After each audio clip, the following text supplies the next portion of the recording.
Had to do a bit of hammering and stuff off camera. But, got the thing going.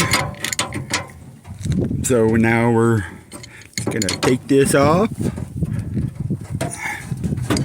And we should be able to just twist that off. Get that hose back down here. Oh, it's all tied up there. Okay, let's see what we got going. Undo that. Ooh, look at that.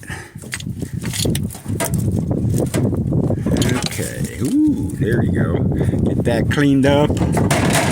Get that centered up there again. Get that out of the way. Alright, now let's work on these wires here. This flap might have to go. I don't know. We'll see what happens.